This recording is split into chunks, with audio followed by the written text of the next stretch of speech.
구약성경 룻기 4장 13절에서 17절 말씀입니다. 구약성경 406쪽에 있습니다.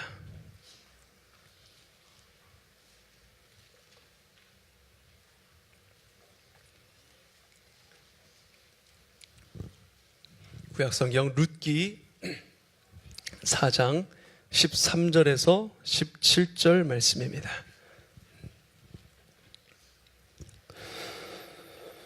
다 찾으신 줄 알고 제가 봉독해 드리도록 하겠습니다. 이에 보아스가 룻을 맞이하여 아내로 삼고 그에게 들어갔더니 여호와께서 그에게 임신하게 하심으로 그가 아들을 낳은지라.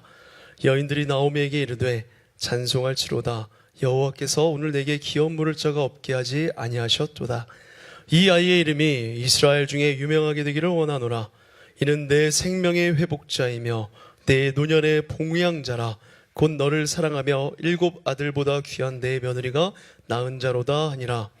나오미가 아기를 받아 품에 품고 그의 양육자가 되니 그의 이웃 여인들이 그에게 이름을 지어 주되 나오미에게 아들이 태어났다 하여 그의 이름을 오벳이라 하였는데 그는 다윗의 아버지인 이새의 아버지였더라. 아멘. 할렐루야. 할렐루야. 오늘은 내일이죠. 내일은 우리 민족의 3대 명절 가운데 하나인 한가위입니다. 한가위, 추석의 본래 의미는 첫 수확을 기념하는 일종의 추수감사절입니다. 우리나라의 추수감사절과 같은 절기인데 오늘날은 산업구조가 많이 바뀌었기 때문에 추수감사절로서의 그 의미는 희미해졌지만 이러한 절기들을 통하여서 여기저기 흩어져 살고 있던 그 가족들을 한자리에 모일 수 있게 해준다는 점에서 여전히 중요한 의미를 지니고 있는 것 같습니다. 구약성경과 유대교에도 많은 절기들이 있습니다. 구약성경의 성문서를 보면 그 가운데에서도 5절기에 읽히는 책들이 정해져 있습니다. 6월절에는 아가서를 보고 오순절에는 오늘 읽은 룻기를 봅니다. 아부월이라고 하는 5월달에 있는 절기에는 애가를 봅니다. 그리고 초막절에는 전도서를 보고 불임절에는 에스더서를 읽습니다. 그 절기가 되면 해마다 그 책을 읽습니다. 작년에도 읽었고 재작년에도 읽었고 그 전에도 읽었고 살아온 횟수만큼 읽은 책인데 계속해서 같은 책을 읽습니다. 동일한 이야기를 읽으면서 그 속에서 하나님의 은혜를 경험합니다. 이 5권의 책을 가리켜서 메길로트라고 합니다. 오늘 함께 살펴보려고 하는 룻기는 이 메길로트 가운데 하나로 오순절에 읽히는 책입니다. 룻기는 추수철 들녘에서 벌어진 러브 스토리가 담겨 있습니다. 아마도 유대 농경 문화에서 오순절이 보리추수를 끝내는 절기이기 때문에 거기에 맞춰서 룻기를 읽게 된 것 같습니다. 보리농사는 가을에 씨를 뿌려서 초여름에 그 수확을 거두기 때문에 오순절은 보통 5월에서 6월 사이에 찾아옵니다. 그래서 시기는 추석과는 다릅니다만 추석과 비슷한 의미를 가지고 있고 또 룻기가 그 추석에 관한 이야기를 추수에 관한 이야기를 담고 있기 때문에 추석에 읽을 만한 좋은 책이 아닌가 생각이 됩니다. 먼저 이 룻기는 유대인들의 강한 선민의식에 대해서 문제 제기를 하고 있는 책입니다. 선민의식이 뭐냐면 우리가 하나님께 택함받은 민족이다. 다른 이방 족속들과 우리는 다르다. 우리는 이렇게 하나님께 택함받은 민족이기 때문에 이런 약간 교만한 마음을 가지고 있는 이 선민의식에 대해서 이 문제 제기를 하고 있는 책이 룻기입니다. 이야기 초반부를 보면 주인공의 가족들이 흉년을 만나서 모압으로 이주해서 거기에서 생존을 하게 됩니다. 그런데 모압은 에돔과 함께 이스라엘과 철천지 원수지간인 나라입니다. 우리나라로 치면은 일본과 우리나라의 사이라고 볼 수 있겠습니다. 이스라엘 사람이 살 길이 묘연하여서 모압에 가서 생명을 유지한다는 것 자체가 이스라엘의 그 하나님께 택함 받은 민족인데 우리가 저 이방 땅에 가서 살아야 한다니, 이 선민의식에 대해서 도전하게 되는 책입니다. 게다가 이야기 끝부분에 있는 오늘 본문에 보면 모압 여인인 룻이 다윗의 증조 할머니가 됩니다. 이스라엘 왕가에 이스라엘 사람들이 가장 싫어하는 모압 여인이 들어있다는 것입니다. 여러분, 우리가 자랑스럽게 생각하는 조선의 왕들 가운데, 그 족보 가운데에 일본 사람의 이름이 들어가 있다고 생각해 보세요. 여러분 어떻게 생각하시겠습니까? 이스라엘의 이런 선민의식에 대한 도전을 이 책은 던져주고 있는 것입니다. 두 번째로 룻기에는 구약의 율법이 규정하는 여러 가지 사회 보장 제도의 조항들이 나타나고 있습니다. 율법에 담겨 있는 사회 안전장치의 성격을 한마디로 말하자면 초기화 시스템이라고 말할 수 있겠습니다.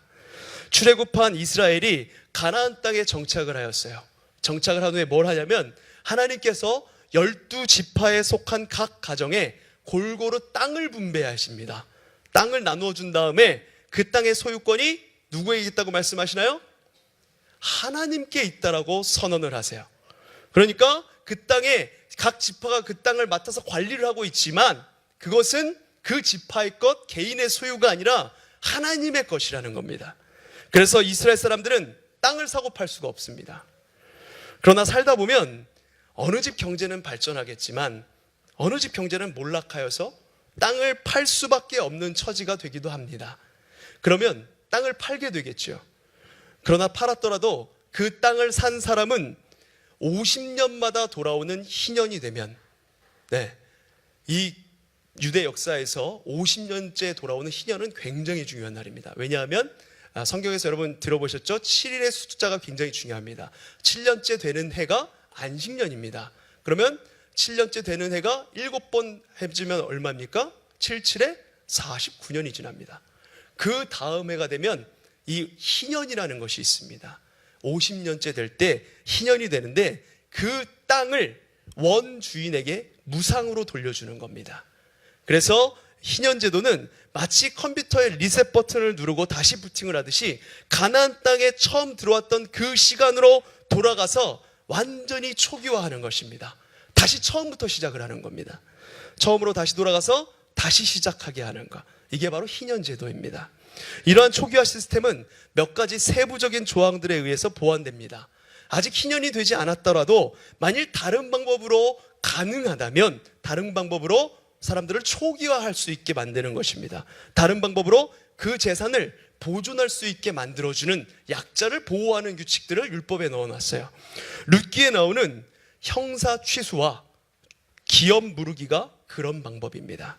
형사 취수라는 것은 뭐냐면 형이 죽으면 동생이 그 아내를 부양하는 것입니다. 반대로 동생이 죽으면 형이 그 제수를 부양하게 될 것입니다. 아내만 부양하는 것이 아니라 형제의 재산을 다 맡아서 관리하고 형수와의 사이에서 또는 제수와의 사이에서 아이가 태어나면 그 아이에게 형제의 재산을 다 물려주어 형제의 기업이 유지되도록 만드는 것, 그것이 바로 형사 취수의 법칙입니다. 기업 무르기는 그보다 좀 더 스케일이 큽니다.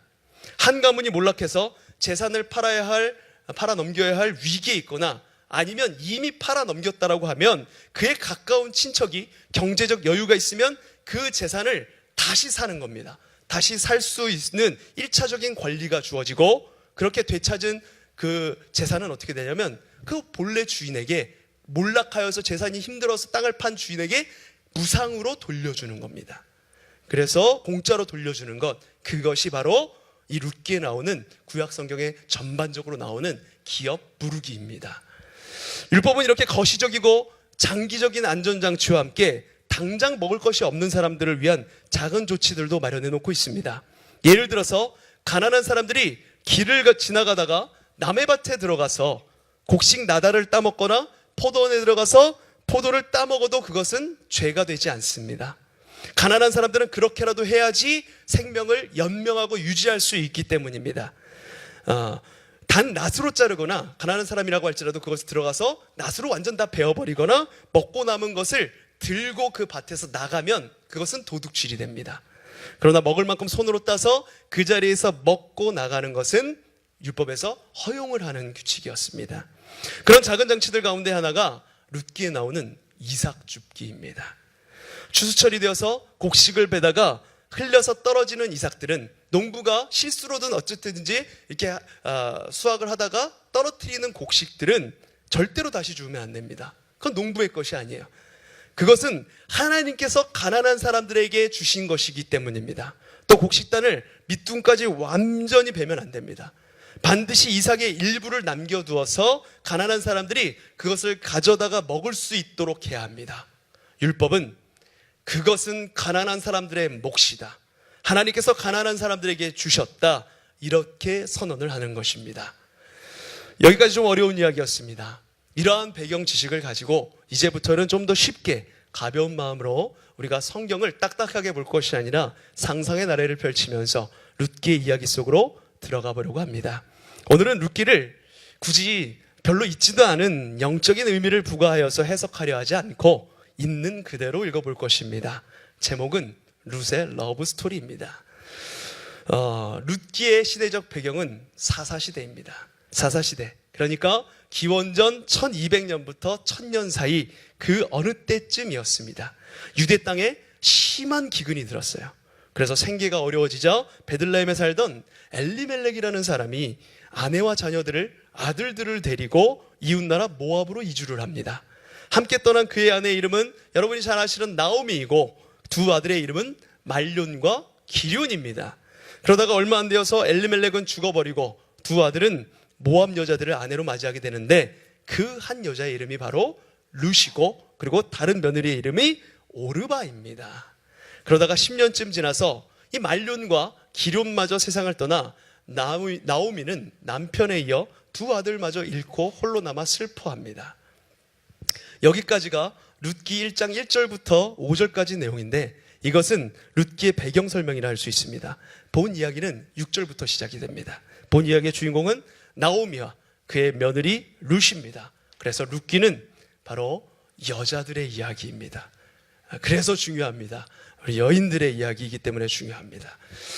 그 자신이 홀로 된 두 며느리를 데리고 모압에 살던 나오미는 고향 이스라엘에 다시금 이제 흉년이 지나가고 풍년이 들었다는 소식을 듣고는 모압을 떠나서 이제 귀향할 준비를 합니다.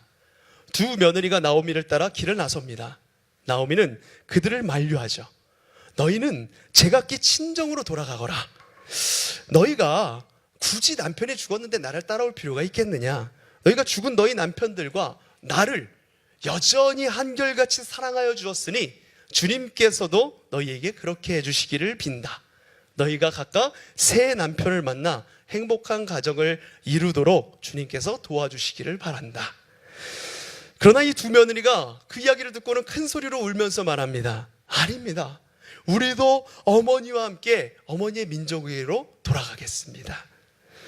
나오미가 대답을 하죠. 돌아가다오 내 딸들아, 어찌하여 나와 함께 가려느냐? 아직 내 뱃속에 남아있는 아들이 있어서 그것들이 너희 남편이라도 될 수 있다는 말이냐? 11절에 그렇게 얘기를 하죠. 1장 11절에. 이것이 바로 형사 취수의 간섭. 즉 나오미 입장에서는 아들이 죽었을 때 다른 남아있는 아들이 며느리를 거둘 수 있도록 율법의 그 규칙을 마련해 둔 그 율법의 규칙을 염두에 두고서 하는 말이겠죠. 그렇게 보니까 이 말이 뭔 말인지 이해가 되죠. 그렇죠? 돌아가다오 내 딸들아, 제발 돌아가다오, 이렇게 나오미가 얘기를 합니다. 그러자 오르바는 어쩔 수 없이 시어머니에게 작별 인사를 하고 떠납니다. 그러나 룻은 떠나지 않고 더 달라붙습니다. 룻이 어머니에게 말합니다. 어머니가 가시는 곳에 나도 가고 어머니가 머무르시는 곳에 나도 머물겠습니다. 어머니의 민족이 나의 민족이 되고 어머니의 하나님이 나의 하나님이십니다. 어머니가 숨을 거두시는 곳에 나도 묻히겠습니다. 나오미는 룻을 더 이상 만류하지 못합니다. 그래서 두 사람은 함께 고향 땅 베들레헴으로 돌아갑니다. 고향으로 돌아왔지만 문제가 해결되는 것은 아무것도 없었습니다. 당장 먹고 살 방법이 없기 때문입니다. 마침 추수철이어서 룻은 남의 밭에 들어가서 아까 말씀드린 그 이삭 줍기를 하면서 생명을 연명해 갑니다. 룻이 처음 이삭을 주우러 간 곳은 공교롭게도 그의 시댁과 가까운 보아스의 밭이었습니다. 시댁과 거리가 가깝다는 말이 아니라 시댁과 가까운 집안의 사람 보아스의 집 밭에서 이삭 줍기를 하게 된 것입니다. 룻이 열심히 이삭을 주울 때 마침 보아스가 밭에 왔다가 룻을 보게 됩니다. 본문에는 그것이 명시되어 있지는 않지만 이야기가 전개되어가는 과정을 볼 때 보아스는 룻에게 첫눈에 반한 것 같습니다. 사랑하면 지는 거라고 보아스의 마음은 룻을 본 순간부터 이제 흔들리기 시작을 합니다. 사회적으로는 보아스가 강자라고 합니다. 2장 1절에 보면 뭐라고 나와 있냐면 유력한 자라고 말할 정도로 부유하고 사회적으로 강자의 위치에 있는 사람이지만 룻이 이미 보아스의 마음을 사로잡았기 때문에 그건 아무 필요 없는 거죠. 그는 한없는 약자가 되는 겁니다. 보아스가 일꾼들을 관리 감독하는 종에게 묻습니다. 저 젊은 여인이 네 집 안악인고. 아무렇지 않게 말하지만 보아스의 음성은 가볍게 떨리고 있습니다. 왜 그 여자만 누구냐고 물어보는 것일까요? 한두 사람 와 있는 것도 아닌데 왜 그 여인에게만 관심을 갖는 것일까요? 종이 대답을 하죠. 저 젊은 여인은 나오미와 함께 모압 지방에서 돌아온 모압 사람입니다. 아침부터 지금까지 거의 쉬지 않고 저렇게 열심히 이삭을 줍고 있습니다. 보아스가 룻에게 말하죠. 여보시오 처자, 이제 다른 밭으로 가지 말고 우리 밭에서 일하는 여자들을 바싹 따라다니면서 이삭을 줍도록 하시오. 젊은 남자 일꾼들에게 덱을 건드리지 말라고 단단히 일러둘 테니 걱정하지 마시오. 목이 마르거든 주저하지 말고 물단지에 가서 일꾼들이 길어다 놓은 물을 마시도록 하시오. 제가 이것을 꾸며내는 얘기가 아닙니다. 2장 8절에서 9절에 나와 있는 내용을 현대적인 언어로 각색해서 말씀을 드리는 것입니다. 룻은 보아스의 얼굴도 보지 못한 채 엎드려 이마를 땅에 대고 절을 하면서 말합니다. 저는 한낱 이방 여자일 뿐인데 어찌하여 저 같은 것을 이렇게까지 극진히 보살펴 주시고 생각해 주십니까? 보아스가 다시 대답을 합니다. 처자에 대한 소문을 내 익히 들었소. 처자가 고국을 떠나 홀로 된 시어머니를 효성을 다해 모시고 있으니 그 모든 일을 주님께서 갚아주실 것이요. 이제 당신이 이스라엘의 하나님 날개 아래로 보호를 받으러 왔으니 하나님께서 다 책임져 주실 것이요. 룻은 이렇게 특별 대우를 받고 식사 때가 되어서 음식까지 잘 얻어먹고 선물까지 받아서 집으로 가벼운 마음으로 돌아옵니다. 그날따라 이제 룻의 얼굴이 환해졌죠. 환하게 펴서 곡식 주머니를 이고 이렇게 휘파람을 불면서 들어오자 이제 나오미가 묻습니다. 제가 무슨 일이지 하면서 이렇게 묻습니다. 얘야, 무슨 일이 있었니? 룻은 자초지종을 다 이야기합니다. 그러자 그 이야기를 들은 나오미는 이 일에 하나님의 특별한 섭리가 있다는 것을 직감합니다. 왜냐하면 보아스는 가까운 친척으로 그 가정에 아까 말씀드린 대로 기업 무르기를 해줄 수 있는 그 위치와 능력을 가진 사람이기 때문입니다. 그렇게 하여서 추수는 계속 진행되고 보아스의 마음속에 사랑도 점차점차 무르익어 갑니다. 이제 탈곡할 때가 되었을 때 나오미는 룻에게 특별한 지시를 내립니다. 시어머니 나오미가 룻에게 말을 합니다. 시어머니가 말씀하시는 겁니다. 잘 들어야 됩니다. 얘야, 너도 이제는 재혼할 때가 되지 않았니? 재혼해서 안락한 가정을 이루어야 하지 않겠니? 이제부터 내 말을 잘 듣고 그대로 하겠다라고 약속하여라. 3장 1절이에요 이게. 내 어머니. 3장으로 넘어온 겁니다. 오늘이 보아스의 밭에서 탈곡하는 날이다. 오늘 밤에 그가 타작마당에서 보리를 까불질할 거야. 까불질이라는 게 뭔지 아시죠? 키질하는 겁니다.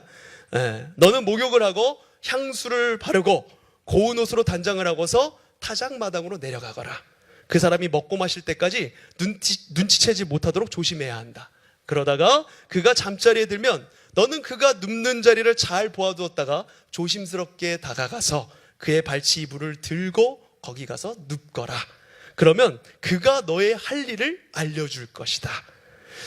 네, 어머니께서 일러주신 대로 다 하겠습니다. 대단한 시어머니의 대단한 며느리입니다. 시어머니가 며느리를 결혼시키려고 재혼시키려고 이렇게 노력을 하고 있는 거죠. 룻은 타작마당으로 내려가서 시어머니가 시킨 대로 다 합니다. 보아스가 실컷 먹고 마시고 나서 그 흡족한 마음으로 자리에 누워 잠이 들자 룻이 살그머니 들어가서 보아스의 발치 이불을 들고 눕습니다. 한밤중에 보아스가 뒤척이다가 웬 여인이 발치에 누워있는 것을 보고 소스라치게 놀랍니다. 누시오. 룻이 대답을 합니다. 우리 개역개정 성경에는 이렇게 번역이 되어 있어요. 3장 9절 말씀에 보면 나는 당신의 여종 루시오니 당신의 옷자락을 펴 당신의 여종을 덮으소서. 나를 거두어 달라는 뜻입니다. 보아스는 주저앉지 않고 대답을 합니다. 룻, 그대는 주님께 복받은 여인이요, 가난하든 부유하든 젊은 젊은 남자를 따라가는 것이 마땅해 보이는데 그렇게 하지 않으니 그대 마음이 갸륵하지 않소.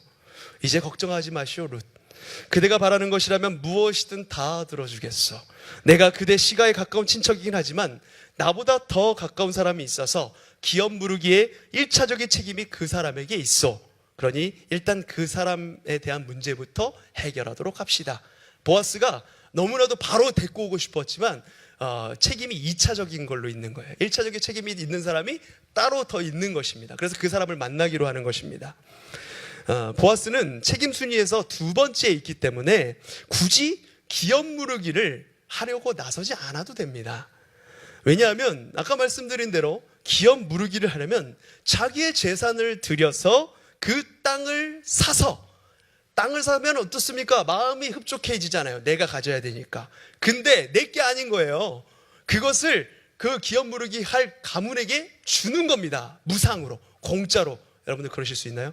아무리 가까운 친척이라도 어렵죠. 쉽지 않은 것인데 내가 갖는 것이 아니라 그 집에 돌려주어야 하는 겁니다. 그만큼 나는 손해를 보아야 하는 것인데 큰 손해를 보는 것이 바로 이 기업 무르기라는 것입니다. 그럼에도 불구하고 이 보아스가 그렇게 나서서 하려는 것을 보면은 보아스가 룻을 사랑하기는 엄청 사랑하는 것 같습니다. 보아스의 마음은 룻에게 이미 완전히 빠져 있습니다. 그래서 룻기는 아까 말씀드린 대로 러브 스토리인 것입니다. 룻은 새벽녘까지 보아스와 함께 있다가 이른 새벽에 집으로 돌아옵니다. 룻은 나오미에게 자초지종을 다 말합니다. 나오미가 말하죠. 얘야, 일이 어떻게 될지 가만히 두고 보며 기다리거라. 아마 그 사람은 지금쯤 가만히 있지 않을 게다. 이 일을 마무리 짓는데 오늘을 넘기지 않을 게야. 나오미는 모든 것을 내다보는 사람 같아요. 한 손에 모든 걸 쥐고 있는 것 같습니다. 나오미의 예상은 적중합니다. 바로 그날 보아스는 성문 위로 올라서서 그 기업 무르기에 1차적인 책임이 있는 그 사람이 지나가기를 오매불망 눈을 뜨고 기다립니다. 또 기다리고 또 기다립니다. 그 사람이 지나갈 때만을. 이제 4장으로 넘어온 것입니다. 마침 그 사람이 이제 지나가요. 보아스는 그 사람을 성문 위로 정중히 불러 올리고 성읍의 원로 10사람을 불러서 그 자리에 함께 앉게 만듭니다. 이것은 그 당시 이스라엘에서 마을의 공적인 일을 결정하는 방식입니다. 원로들의 결정을 따르는 것입니다. 보아스가 그 사람에게 말합니다. 모압 지방에서 돌아온 나오미의 가족이 있지 않소. 그 가족이 먹고 살 길이 묘연하기 때문에 밭을 팔려고 내놓았소. 그런데 당신이 그 집에 기업 무르기를 할 그 1차적인 책임이 있기 때문에 내가 알려드리려는 것이요. 당신이 그 책임을 지겠소? 보아스의 마음은 어떻습니까? 당연히 그것을 나한테 넘어오기를 바라는 마음으로 얘기했겠죠. 그랬더니 근데 그 사람이 서슴없이 내가 그 책임을 지겠다라고 얘기하는 겁니다. 눈치가 좀 없었던 것 같아요. 일이 이렇게 진행돼서는 안 되는데, 곤란한 내용인데. 그래서 보아스가 다시 조목조목 설명을 합니다. 아니, 이거 당신이 좀 잘 몰라서 그러는가 본데 그 밭을 산다고 해서 그게 당신의 소유가 되는 것이 아니오. 그 밭과 함께 모압 여인 룻을 아내로 맞아들여야 하고 나중에 아들을 보면 그 유산을 모두 그 시댁에 물려주어야 하는 것이오. 법을 잘 모르시는 것 같아서 내가 가르쳐 드리는 건데 아마 이것저것 뒤치다꺼리 해야 할 일이 만만치가 않을 것이오. 이렇게 반겉박을 합니다. 그러자 그 사람이 아무래도 안 되겠는지 이제 마음을 바꾸죠. 그런 일이라면 아무래도 힘들겠어. 잘못하다가는 내 재산만 다 날려버리게 생겼으니 말이오. 4장 6절에 그렇게 얘기하고 있는 것입니다. 그 당시 이스라엘에서는 이런 식으로 법적인 책임을 다른 사람에게 넘길 때는 자기 신을 벗어서 주는 관습이 있었다고 합니다. 그래서 그 사람은 자기 신발을 벗어서 7절에 보면 4장 7절에 보면 그 신발을 벗어서 보아스에게 넘겨줍니다. 그리고 보아스가 기업 무르기의 책임을 이어받아서 그 엘리멜렉 가문의 땅을 사서 그 기업을 보존해 주게 되고 또 그는 룻을 아내로 맞아들여서 오래오래 행복하게 살았다는 이야기입니다. 전래동화 같은 이야기죠. 성경에도 이런 동화 같은 이야기가 있습니다. 룻기의 마무리는 그 룻의 증손자로 다윗 왕이 태어났다라는 것을 언급하고 그 족보를 이스라엘의 족보를 간략하게 요약하고 마무리를 짓습니다. 끝이 납니다. 여러분, 이번 한가위에는 여러분도 룻과 보아스처럼 사랑을 이루시길 바랍니다.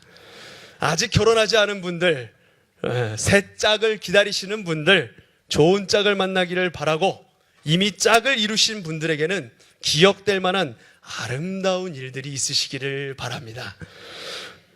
나이를 불문하고 해마다 명절이면 우리 여자들은 시댁에 가서 일하느라 고생을 하는데 이번 추석에는 힘든 일도 줄어들기를 바라고 나오미와 룻처럼 고부간에도 화해 무드가 조성되기를 간절히 바랍니다.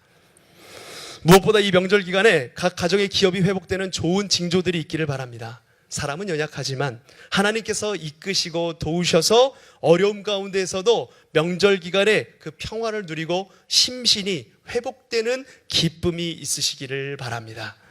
그래서 이 추석 명절뿐만 아니라 올 가을 이 추수의 계절 내내 그 어느 해보다도 더 큰 기쁨과 감사로 충만한 날들, 풍성한 은혜를 누리시는 날들이 되시기를 간절히 축원드립니다. 네, 우리 시간에 들으신 말씀을 놓고 합심해서 짧게 한번 기도하도록 하겠습니다. 주님, 주께서 허락하신 추석 명절이 때로